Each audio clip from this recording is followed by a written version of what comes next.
Welcome to Scary Cinema, where we bring you the most chilling and terrifying tales from the darkest corners of reality. Tonight, we have a story that will make you question the safety of your own home. Sit back, relax, and prepare to be scared. Our story tonight is titled The Farmhouse. Narrator.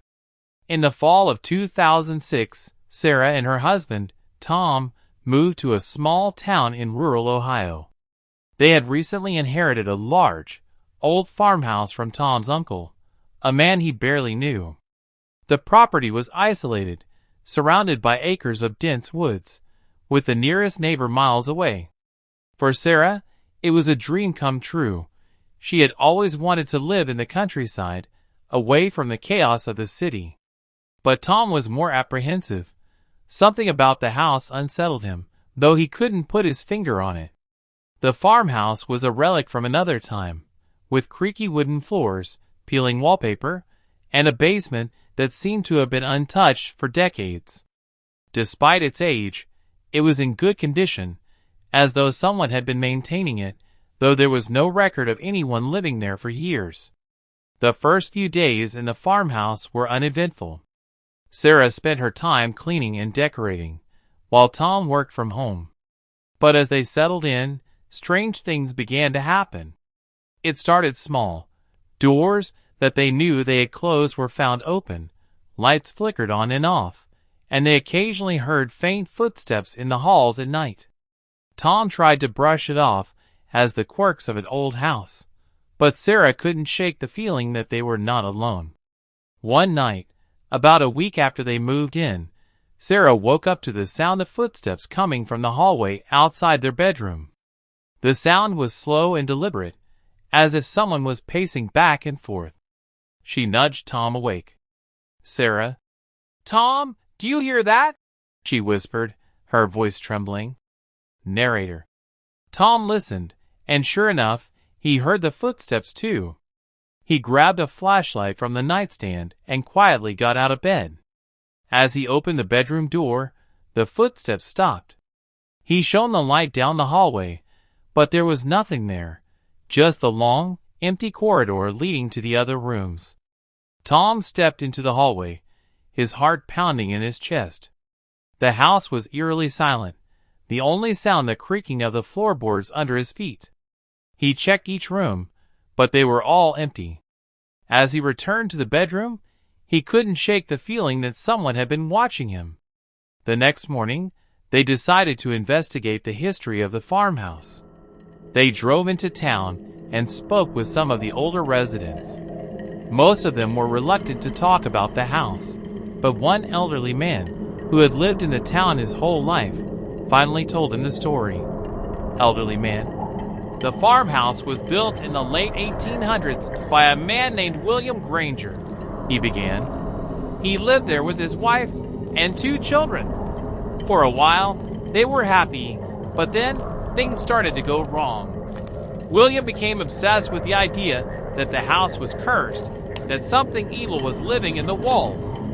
He claimed to hear voices at night, whispering terrible things to him. His family thought he was losing his mind." Narrator. The man paused, as if weighing whether or not to continue. Tom and Sarah urged him on. Elderly man. "One night, in a fit of madness, William killed his entire family. He believed it was the only way to save them from whatever was haunting the house. Afterward, he hung himself in the basement. Since then, the house has had a reputation. People say it's cursed, that anyone who lives there is doomed to go mad like William." Narrator. Tom and Sarah left the man's house feeling uneasy. They didn't believe in curses, but the story lingered in their minds. That night, as they lay in bed, neither of them could sleep. Around 3 a.m., Sarah heard the footsteps again, but this time they were accompanied by a faint whispering, almost too quiet to hear. She strained to make out the words, but they were in a language she didn't recognize, an ancient, guttural sound that chilled her to the bone. She shook Tom awake, her voice trembling with fear. "Sarah?" "Tom, it's happening again. I can hear them," the whispers. Narrator. Tom listened, and sure enough, the whispering grew louder, as if it was coming from the walls themselves. He grabbed the flashlight and bolted out of bed, determined to find the source. But as soon as he opened the door, the whispering stopped.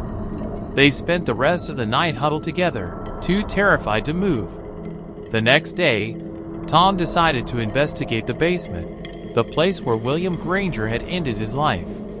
The entrance to the basement was an old wooden door at the far end of the kitchen. It was locked with a heavy padlock, which struck Tom as odd. Why would anyone lock a basement from the outside? He found the key in the attic, buried under a pile of old, dusty papers. When he unlocked the door and descended the creaky stairs, a damp, musty smell hit him, the air thick with decades of neglect. The basement was dark, the only light coming from Tom's flashlight, casting eerie shadows on the walls. As he reached the bottom of the stairs, he noticed something strange. The walls were covered in deep scratches, as if someone, or something, had tried to claw its way out. But what chilled him to the core was the writing on the wall. It was the same language they had heard the night before, the same ancient symbols carved into the stone, accompanied by a crude drawing of a figure, a man hanging from a noose. Tom stumbled back, his heart racing. He needed to get out of there. But as he turned to leave, he heard it, the whispering, louder now, coming from all around him. The air grew thick, almost suffocating, and he could feel a presence closing in on him. He bolted up the stairs, slamming the door behind him, and locked it. He found Sarah in the living room, pale and trembling. Sarah. Tom, we need to leave. Now! Narrator. They packed their things in a frenzy, too terrified to speak. As they left the house, they could feel eyes on them, watching from the windows, from the shadows, from the walls themselves. They didn't stop driving until they reached the nearest hotel. They never went back to the farmhouse. A few months later, they sold the property to a developer who demolished the house and built a new one in its place. But even years later, Tom and Sarah couldn't shake the feeling that whatever was in that house was still out there, waiting for its next victim. They never spoke of the farmhouse again, but the memory of those whispers, those ancient, inhuman words, haunted their dreams. And sometimes, late at night, when the wind howled through the trees, they could almost hear it, the voice of William Granger, calling them back to the place where it all began. Always be aware of your surroundings, even in the comfort of your own home. You never know who or what might be lurking in the shadows. Thank you for watching Scary Cinema. If you enjoyed the story, don't forget to like, share, and subscribe for more terrifying tales.